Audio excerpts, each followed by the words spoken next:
please stand up for a second.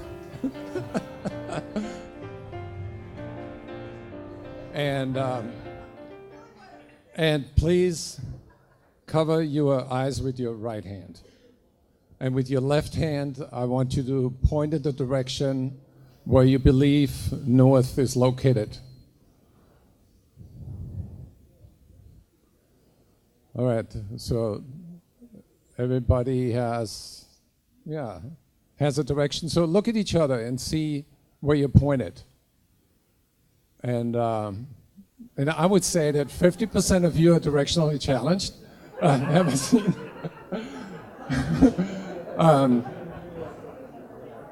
And I will have an answer for you, and I will get you course corrected, and I will let you know where north is located and what the meaning is of this exercise.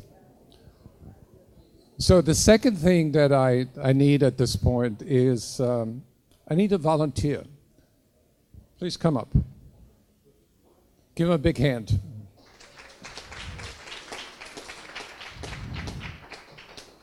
So Dave, you've seen me work this gig already, right? Okay, so we got to sit down. I need another volunteer. Give him a big hand. Dave knows exactly what's coming. He was reading my mind.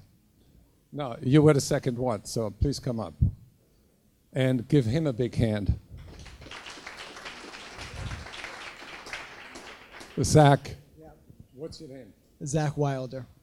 It's Zach Wilder. Thank you very much. Here's your $100. Have a seat. Give him a big hand. Do you have 200? So now the question is, you sit in the front row, Brian. Why didn't you claim your $100? I don't know. I don't know. Yeah. I don't know, says Brian. Christopher. I was waiting for the bigger payday. You're waiting for a better offer. Yeah. Okay. So, but you didn't know what I was going to offer. I did 2 seconds ago. And then you asked me for the post. So, yeah. Exactly. Okay. So what I'm getting at is everybody has a different excuse for not volunteering. Some people think, I don't want to make a fool of myself. One guy thinks, I know exactly I'm going to get $100. That's why I'm going to go up there. And you're sneaky, and I like that. Other people think that, I don't know what's going to happen. I don't want to stand up here and then, and not know the answer. So what I'm talking about is self-talk. And I actually have some slides as well. And talk about what inhibits our performance. And the question I have, how many thoughts do you think you produce during an average day? What would you say? 5,000? Any other numbers? Higher numbers? 10,000. Okay. Do I hear more? 1 million. Okay. So NIH has a study, and they say that we produce about an average of 60,000 thoughts a day, and 80% of those thoughts are actually negative. So we have a never-ending process of thoughts that we create that prevent us from listening clearly, that prevent us from paying attention. You've just seen this experience, that mind exercise, body-mind connection. You don't think about breathing, it's automatic. So there are a lot of functions that are automatic, and the avalanche of negativity that salespeople are experiencing is a performance blocker. So negative thoughts and feelings are the biggest barriers to sales productivity. And the old bromide, you got to think positive, where you have to have a positive attitude in order to be successful, is not working. And everybody knows that. So there's a study that shows that to flourish both physically and emotionally, we need to achieve a ratio of positive negative emotions that's no less than 3-to-1. Meaning we need to create more positive experiences.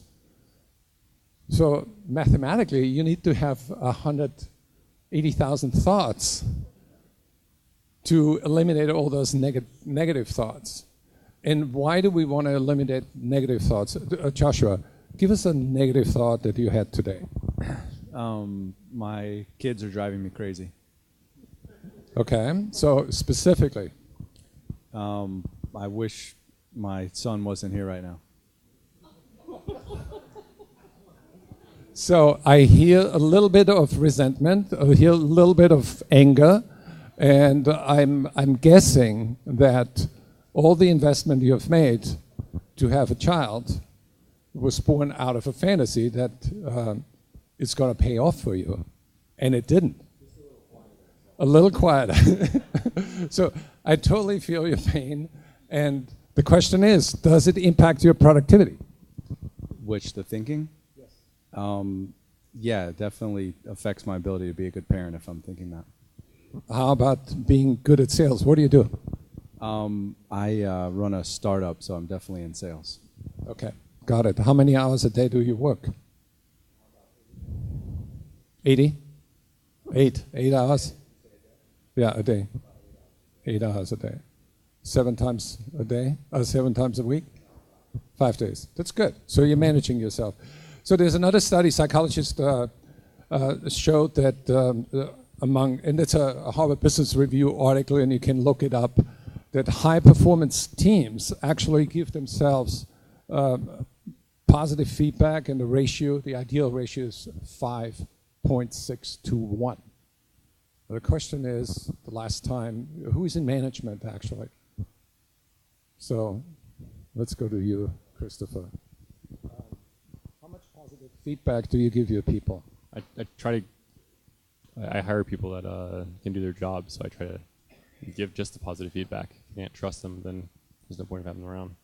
Awesome. Give him a big hand. Very smart man. So there's a book. How many people know that book, The Mindset? How many have read it? Nobody? Okay. So it's still on the bestseller list. What is your take on that book? That just thinking that it's capable of growth, you think you enable you to move from there, even the things that you think. Right. So Carol Dweck, exactly. She says the only thing that separates people who succeed from those who don't, whether they have a growth mindset. So when we just did the exercise, and we had hand gestures where we open things up, physically our bodies are open. We can have an open mind and soak things in and become more aware. So higher levels of awareness of what we think and how we feel is actually one big performance booster, but there's more to that. Dr. Becker Levy at Yale University found a relationship between the mindset and longevity. So when people turn 50, they look at themselves and say, well, what is ahead for me? Is their mindset that aging is a process of constant deterioration where there's more pain, there's more loss, or is aging a process where you make more friends, where you can give back more, where you can mentor people, where you're going to feel more fulfilled? So people with a positive mindset outlive people with a negative mindset by 7.6 years. So it pays to have a positive mindset. Another thing, non-related, is brain chemistry. The brain is a very powerful chemical factory. So every time you think positive thoughts, it produces actually life-enhancing chemicals. So conversely, when you're smoking, you inhale chemicals that give you a boost. However, it destroys other parts of your body. And you don't want to have a mindset that gets built up by you, and you're trying very hard to have a positive mindset and a productive mindset. You want to get into a peak performance zone. So you want to get a healthy mindset. And a lot of people have coping mechanisms that are very unhealthy, and I'm racing through it. People not only smoke, that costs American business $156 billion. They drink too much, they overeat, they take illegal drugs, and a lot of people get depressed, and that is a productivity blocker. So That's just a stat to get your attention. But the key factor is that whether you create your mindset or the mindset, whether it's created by design or default, the mindset decides how you appraise reality, shapes your performance, and it determines your level of success. How many people agree with that? All right. So let's talk to people. Sure. Comment? You agree with it. Okay. You good? All right. So let's build on that. The question is how to build it. And there is the prefrontal cortex of our brain. It's right here. It's called prefrontal cortex because it's like a computer operating system that it stores all the cognitive experiences and all the emotions that are associated with it from a lifetime. So when you think about yourself, there's a new situation, and you have another kid, then you say, trouble, maybe I don't want to have a second one. So your executive function, which we also, you have two kids, right? So the executive function of the brain is called the inner CEO. So you have the inner CEO, everybody has it. And in many cases, the inner CEO, your life, your body is like a beautiful Ferrari, or maybe a Lamborghini, or maybe a Bugatti. But who is the driver? What does your inner CEO actually do? What kind of decisions are you making about your life? And that's the magic that I want to discuss with you. So the inner CEO allows the higher level thinking. So you allow yourself to think in terms of being 35,000 feet up and get a better perspective.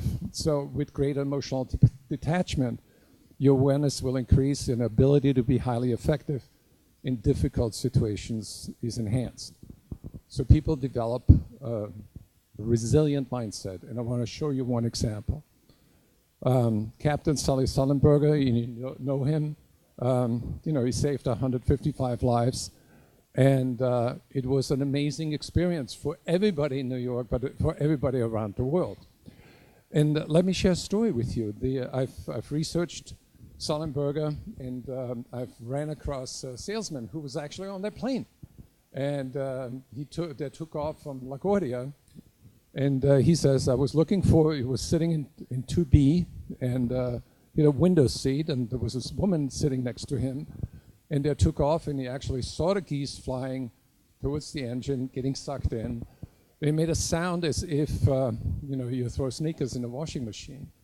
And it was a horrible sound, and they were about, 1,600 feet up. And the engine shut down, and this guy was a trained Marine. And he said, and I asked him, how did you respond to that? And he says, as a Marine, I'm trained to looking at one situation at a time.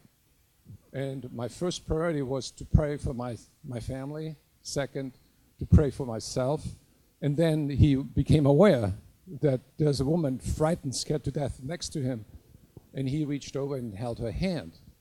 And Sullenberger went on the phone, said, graceful landing, that's all he could say, because he was busy. And from the story about Sullenberger is really interesting because up until that day, nobody in the world has ever landed a plane on water without breaking apart, without killing people.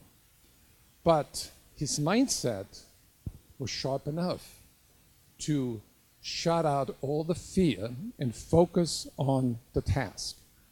And that's a high performance ability. We can shut out fear and focus on what's possible, because if we conquer fear, then creativity emerges. And that's the fascinating part. He was able to tap into his experiential brain and know that you can land a plane without an engine because he was trained as a glider pilot. So it didn't bother him, sort of in a literal sense or a figurative sense, that he didn't have engines, because he knew he could land that plane anywhere where there is a surface that is free of obstacles. And he had that stroke of genius to say, I'm going to go down on the Hudson. And as luck would have it, there was no boat in the way. You know, there was no obstacle, and he saved 155 lives. And that's an example of a extreme situation, a high-performance mindset, where, you know, you have a very happy outcome.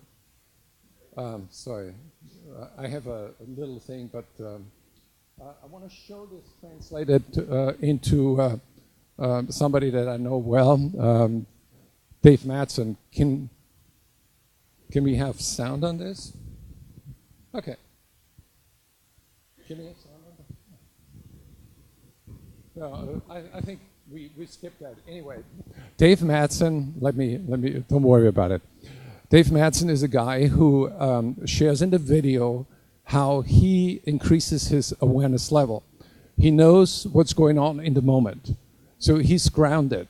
He, like the physical exercise, he has the present moment awareness, and he's almost omnipresent. He knows what's going on within himself.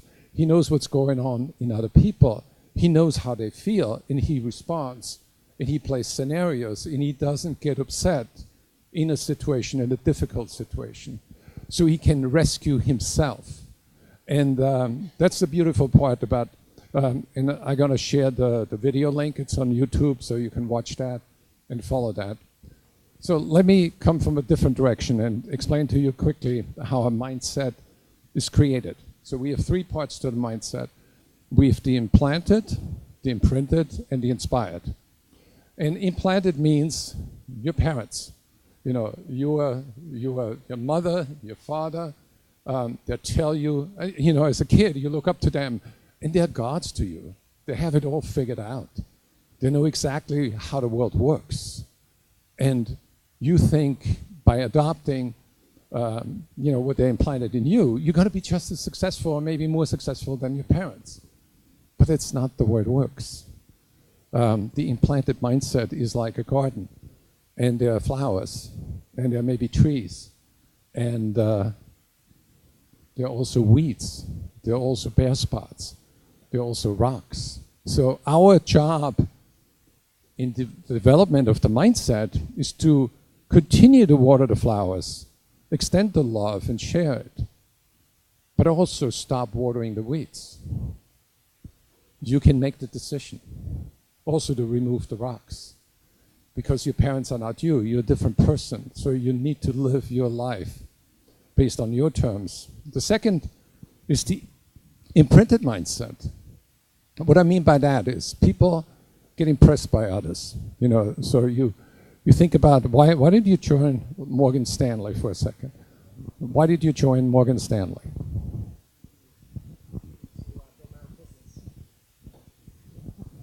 It would be the opportunity to build my own business and make a decent income.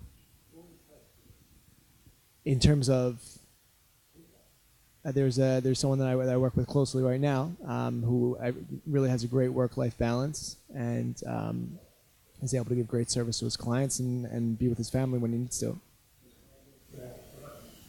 How does it change your mindset? How does it change your behavior? It inspires me to work hard to arrive at that place.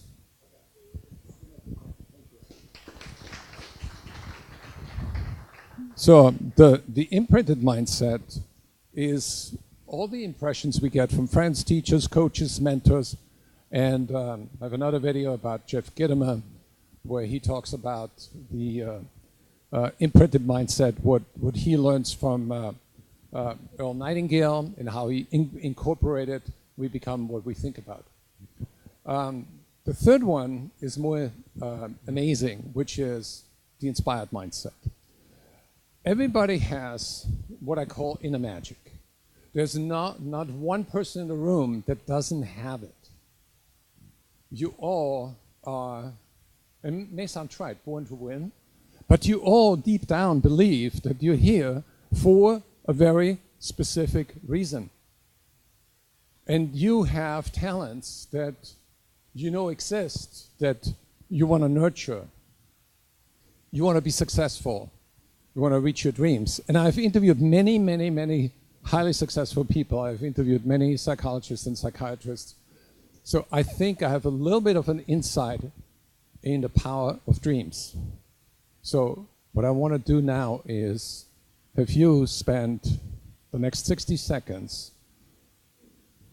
think about 3 dreams or goals that you have not realized, that you always wanted to realize, that you have been thinking about when you were a little boy, a little girl, or have been thinking about when you went to high school or college, and write it down and share it with the person next to you right now.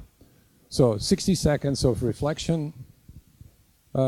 Take your notes on your iPhone and then talk to each other for another minute or so, and then we talk about it. Who would like to volunteer? All right, let's hear from Peter. So, as a kid, and still to this day, I would love to direct a film. Directing film, and working in television.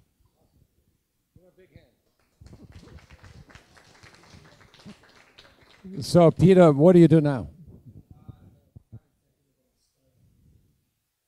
Okay, come on up. Give him, let's change his life for a moment. All right, let's give him a big hand. All right. How many of you would, right now, without knowing anything more, would like to see Peter's next film? Excellent. All right. So what is the film about? I tend to like kind of dark comedies, so it would be kind of in that vein. Okay, like what would be a typical dark comedy film that you've seen that impressed you? My personal favorite movie is Snatch by Guy Ritchie. It's a kind of British dark comedy. Or Boondock Saints. Okay. So now we have a dream. We almost have a script. We haven't sold it yet. Okay. So what is holding you back from acting on that dream? The seeming, saturation of the Hollywood market. And that it's just difficult to get yourself in there and recognized. So what do you have in you that's called inner magic that can overcome that obstacle? Self-belief. Okay, that's good. So can we help him with this belief? Excellent. Okay. Now, what I'd like you to do is raise both arms, victory position. Okay. So hold it for a little bit, and you describe what you feel. Accomplishment, and I don't know, like proud of myself. Yeah, like happy. I feel like I achieved something. Awesome. Well, we continue. Give him a big hand. That was good. All right. Stay here. We're not done yet. We have a lot more work to do before we publish that movie. Hold out your left hand, your left arm, like this. Okay. So let me press against you. Wow, you're working out? Yes. Okay, that's wonderful. Okay, now look at me. Okay. So watch this. Okay. So hold out your right arm. No, that hand. What happened? Whoa, I couldn't hold it up as well. I couldn't. Why not? Because I focused on going down. Right. So, did you do this to yourself, or did I do it to you? You did it to me? Yeah. Okay. Well, then let's test that, whether I can do this to you. Okay.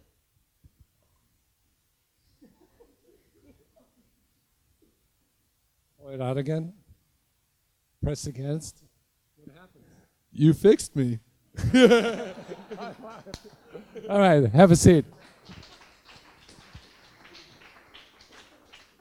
So there is something about the prefrontal cortex that is really amazing. We all create those dreams, and creating a dream for a black comedy movie is really very daunting. And the first question I ask you, what holds you back?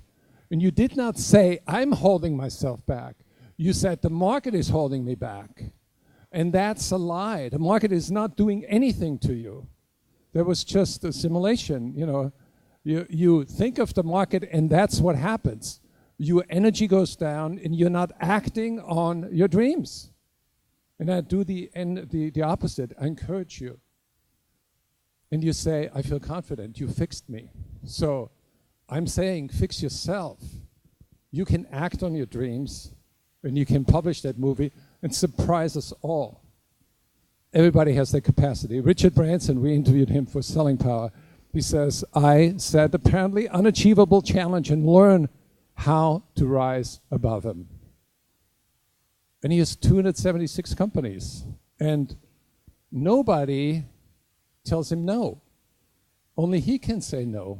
And the natural enemy of our dreams is doubt. How many people have ever experienced self-doubt? All right. Everybody. So, and doubt kills more dreams than failure ever will. And that's a wonderful phrase by Susie Kassem. I don't even know who she is, but she's right. We kill our own dreams, and we shouldn't. So, doubt is something that the inner CEO needs to handle. We need to remove doubt. We got to replace it with confidence and don't hold ourselves back. And what holds us back is all this stuff here. Adversity, meeting customer demands, worrying about credit card bills, worrying about the kids, closing more sales by the end of the month, filling the sales pipeline, keeping up with the changing technology, too little time for ourselves, pressure from management, demands from the family, so that gets you down. So we need to have dreams. We need to remove doubt. And we need to build up resilience. So how do we do it? The CEO function is to face your fears. And most people believe that to succeed, they have to avoid failure. And it's exactly what you're doing with your movie. You don't want to fail. And the excuse is already there. There's a big market out there. And it's all self-induced BS. We are lying to ourselves. We're not congruent with ourselves. And we need to be congruent with our dreams.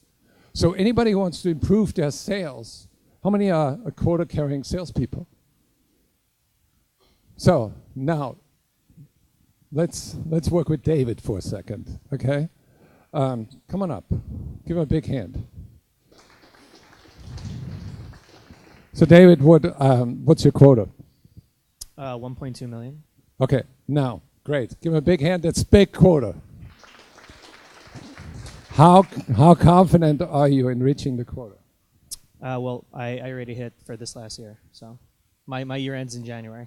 Great, wonderful. So now let's take 2016, and I'm your manager, and I know you're an amazing guy, and I want you to be able to hit $3 million. Wow. What's your first reaction besides wow? I better start planning for the year ahead. Okay, how would you do that? Probably start mapping out some accounts that I want to go after and thinking about where we're successful in the past year and go from there. That's an awesome idea. What else can you do? Leverage my network, my peers, my manager, people to help me along the way. Awesome. Give him a big hand. Have a seat. So I had this conversation with a number of people, and you have the best response, which is when you're confronted with a problem, you see it as a wake-up call for creativity, and you get into action. I had this conversation with somebody from a company I shall not name, but I said, why don't we create a dream wall? And every sales rep had, by the end of the day, a picture of their dream. Somebody wants a house in Umbria because his grandfather grew up there. Somebody wants to go on a heli-skiing trip in Alaska, and on and on. So the next question is, what are the consequences of reaching the dream? So the guy said, well, I feel closer to my family if I have this house in Umbria. I said, what is your quota? And curiously enough, it was like 1.2 million. And I said, what do you need to do in order to get there, to get that house in the next 3 years? And he says, I need to have 3 years of $3 million consecutively. And I said, how are you going to do it? And he says, I need to sell more to major accounts. And I said, how are you going to learn how to sell to more major accounts? I want to join the National Account Management Association, learn about it. I want to go to Amazon and find every book I can get on major account selling. This guy actually tripled his sales in the following 3 months. Why? Because he turned the dream into reality. He acted creatively, and he realized that in the past he was working for a scoreboard. And he says the scoreboard is a reflection of the past. The dream board is a reflection of me and my future. So I'm investing more time and money and brain power in my future. So think about it. The unfortunate thing about, and the good thing about New York, it's very competitive. But the unfortunate thing is that we focus more on money than on dreams. And dreams get you a lot further faster. So if you fear failure, it will sabotage your performance. And you need to realize that master failed more often than a beginner has ever tried. And there's Michael Jordan, missed more than 9,000 shots in his career, lost 300 games, 26 times he's been entrusted to take the game-winning shot and missed. I failed over and over and over again in my life, and that's why it succeeds. He succeeded. So how does failure feel to you, Josh? It feels bad, but quickly motivating. What was that? All right. Come on up. We found a new teacher. Give him a big hand.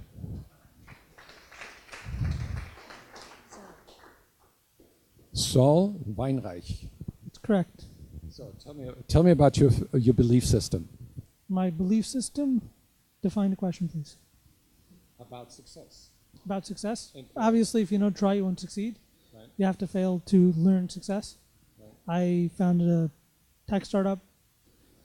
Worked there for 2 years, didn't work out, but now I'm doing something I love, so worked out well in the end. So tell us all what you do. I run marketing for Mass Mobile. And what do you love about it? I love selling a product that I really believe in, that I think is amazing, and that I think could help everybody in this room. And everybody in the room. Give him a big hand. Here's the 1 minute elevator pitch. We just met him in the elevator and we asked him the question, what do you do? I run marketing for Mass Mobile. Mass Mobile is a new mobile carrier built for the modern workforce, modern professional. We make your life better. Awesome. Sign up at massmobile.com. Thank you. Sign up to massmobile.com. So the CEO function is practice no limit thinking, create the escape velocity. And escape velocity, for those who have studied physics, you know that it's the speed at which an object can break free from the gravitational pull of a central mass. And what I mean by that, the central mass, is the 60,000 negative thoughts that everybody is experiencing every single day. That's gravity. And you want to fly. You want to get ahead. And you can do it. So create the belief that nothing can stop you. So this is another story that where this lady shot a hole-in-one on the golf course. I was with this guy on the golf course, and he was very obsessive about golf. And he wanted to know how to improve his game. And I said, you want to get rid of your obsession first. And he said, well, how do I do that? And I said, you have that critical voice in your mind that tells you I cannot succeed. And I said, I want to teach you how to shoot a hole-in-one. And he says, how do you do that? He says, I can't do it. And I said, well, make your mind shut up about saying no. And he said, this is impossible. My mind is going a mile a minute. Yeah, I want to stop that. And I said, why don't you do visualization? So you visualize connecting with the ball. You line up with this flag stick, and you get the right swing, and you see the ball flying. You see the ball landing on the green. You see the ball rolling towards the pin, and disappearing in the hole. So I asked him to do it 4 times, and he did it. And then he also, you know, the left brain is all about logic, it's all about the critical thinking, it's all about math and the possibility and the odds and everything, and once you shut that down, you can do it by getting into flow. And the right brain is all about flow, it's all about visualization, it's all about feeling good, and you can hum a tune just to feel good, or go for a walk, or breathing and everything, or meditate to open the right brain, and the right brain is more brilliant. So he connected with the ball and came within 6 inches of the hole. And the next day we had a meeting, a sales meeting, and one of his sales managers was there, and we talked about that experience on the golf course. And she wanted to know about the visualization and how did you do it, and mental rehearsal, and shutting out the negative thoughts, and boosting the confidence, like doing this. And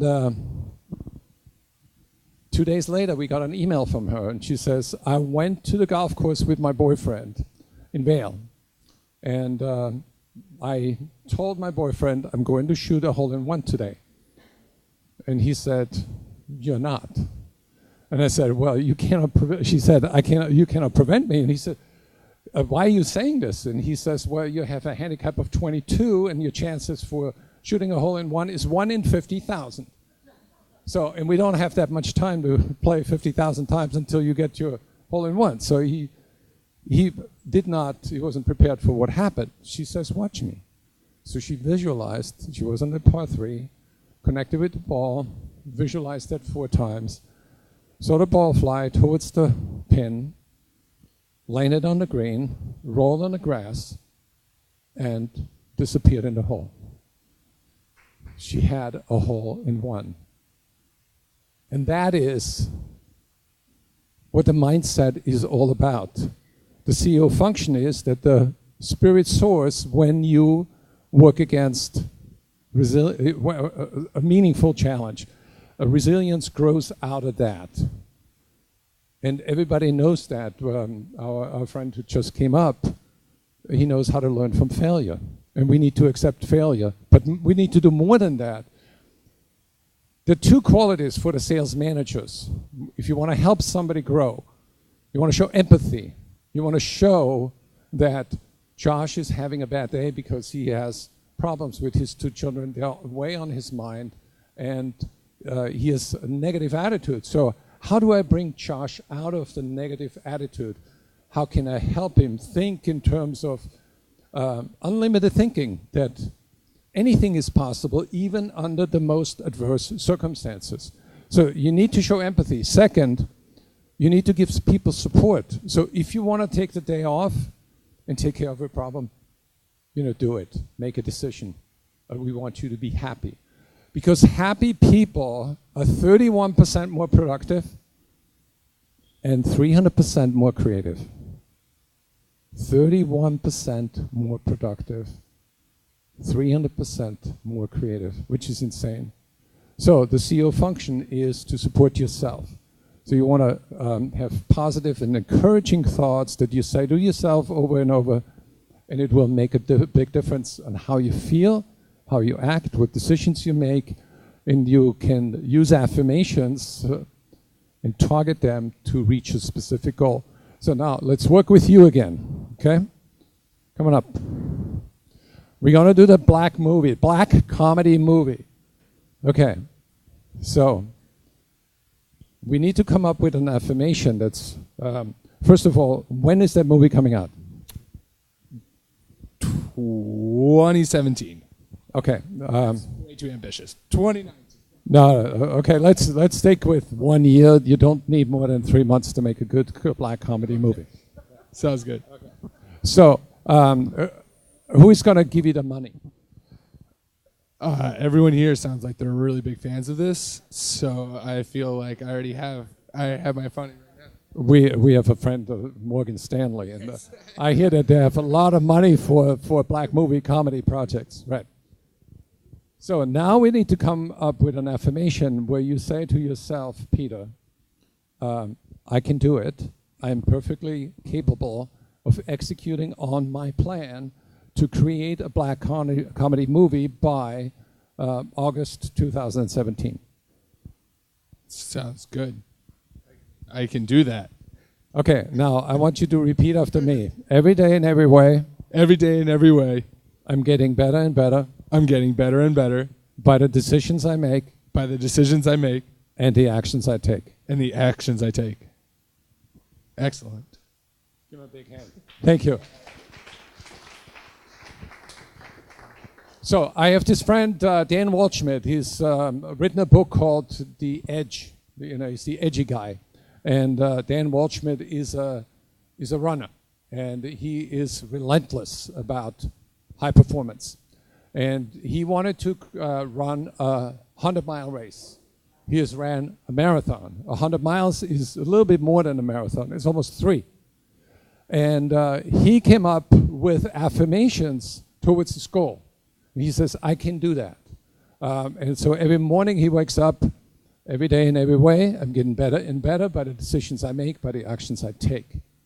And he also says something like, see obstacles as opportunities for growing. So he has a number of specific affirmations, and he has repeated them for 6 months.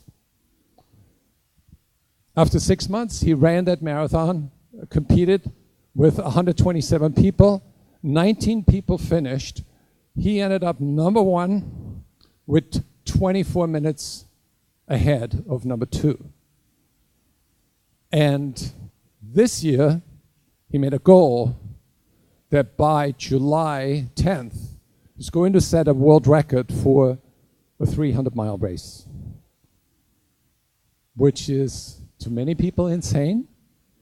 However, that's what high performance is all about. So welcome to Positive Affirmations. You can have targeted affirmations, and another one of his is, I will do whatever it takes for as long as it takes to reach my goal. And a lot of people sort of poo-poo affirmations, and they think it's old style thinking. It's not, because you want to have somebody to support you, and who is more important than you? So don't wait for other people to get the support. Do it yourself. Create that mental support system for better relationships, for better health, for better self-esteem. So I'm going to finish with this, and I'm going to wrap it into one little example. So a lot of salespeople are in the room, and they get in a negative prospecting mindset. And the negative self-talk is, I'm not good at this. It's not a good time today to call, because people are not available. And what if they say no? And I don't want to be a pest. I don't feel like it. I have enough prospects. So it is negative thoughts that create the negative emotion, and the negative emotions create the performance blocker. So the negative emotion, of course, is procrastination, and the performance level is below par. And here's the feeling part. We say life sucks. I have to do this. Negative thoughts lead to negative feelings, and negative feelings block your performance.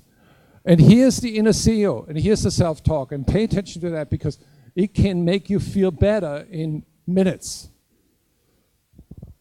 Prospecting sucks is the self-talk. The moment you become aware, the inner CEO can talk back at negative thoughts and say, not true, I can do it. So just by declaring that's not true, it becomes reality in your brain. And you can say, I can use positive affirmations. Everything I need to succeed is within me now. You can repeat that, and it's true. You hold the key to your own success. So you can also use positive affirmation. I'm fearless, I'm determined, I'm unstoppable when it comes to prospecting. Everybody I've ever interviewed that has won a gold medal or has been insanely successful, they have the supreme confidence. I remember interviewing, I did it with Mark Benioff when he had about 30 people. I was sitting across the table, and I said, Mark, what is your vision? He says, I want to build $1 billion company in 10 years. And I said, how many Mai Tais have you had? I lost count, And he says, no, I will do it. And I said, how? And he says, well, first of all, I'm self-confident. I've worked with Tony Robbins. I worked on my affirmations. I've total belief, and I have a strategy, and my strategy is to outspend everybody on the marketing side. So he became unstoppable, and he did it, and now he's worth $3.5 billion. You can also learn to do better. You can learn from a book. Here's a book, Fanatical Prospecting by Chet Blount, the best book on the market so far. Let me give you another story. Sarah Blakely. How many people know Spanx? Okay, you know it. Okay, everybody knows Spanx. So when Sarah was 16 years old, her best friend died in a car crash. Same year, her parents got divorced. Massive disappointment. She got depressed. And her dad bought her a set of tapes by Wayne Dyer, a CD, How to Be a No-Limit Person. She plugged it into her Volkswagen. She listened to those recordings 400 times. How to be a no-limit person. So it became, you're laughing. Yeah, it's ridiculous. It's obsessive. But that was the imprinted mindset that she needed to believe that there are no limits, that the sky is the limit. And we can declare it. We can say it. We can affirm it. We can confirm it. So she sailed through college. Then she came up with the idea, and everybody said, it's not possible. You're never going to get a patent for that. So then she shopped around and had like 7 or 8 people that were lawyers, and finally she got one patent attorney. Then people said, you're never going to get a prototype. So she got a prototype, and then she went to the money people and said, I need some investment. And everybody said no. But she never admitted that there could be external failure, only internal failure. So she had that belief system. There are no limits. Today, Sarah Blakely is worth $1.1 billion. I've interviewed sufficient amount of billionaires that have that big vision, that have the big dreams. I remember wanting to do an interview with Donald Trump, and everybody said, oh, you can never interview Donald Trump. I accept no limits. So I found out at the time he had an assistant, and I learned somewhere that she likes chocolate. It was Norma Federer. And I sent her some chocolates from a Belgian chocolate place on Madison Avenue. And I said, I think you're very sweet, and you deserve a treat today. And if you have a moment, give me a call. And I had it delivered like 2 hours later. I got a call from Norma. She said, what do you want? And I said, I want 20 minutes with Donald Trump. And she said, give me 2 weeks. A week later, she called me. She says, can you come up to New York tomorrow? I got you a half an hour with Donald. And I did the interview. And I have a lot of stories like that where I found a way. It's like I read Shackleton. He says, on the way to the North Pole, his motto is, we find a way or we make one. And with Dan Waldschmidt, with that 300-mile race, he has a mantra, which is never give up. Always take a step forward. So there are many, many examples of people who have changed their lives because they changed their mindset. And I don't want you to run that magnificent machinery that you're operating, which is your mind, with 10 trillion neural connections. There's so much creativity in you. There's so much ambition in you. There's so many dreams in your minds that you want to realize that are very, very precious and very dear to you. And I want for you nothing more than to turn your dreams into reality so we can all make enough money to see that black comedy movie and be invited to its premiere. Thank you very much.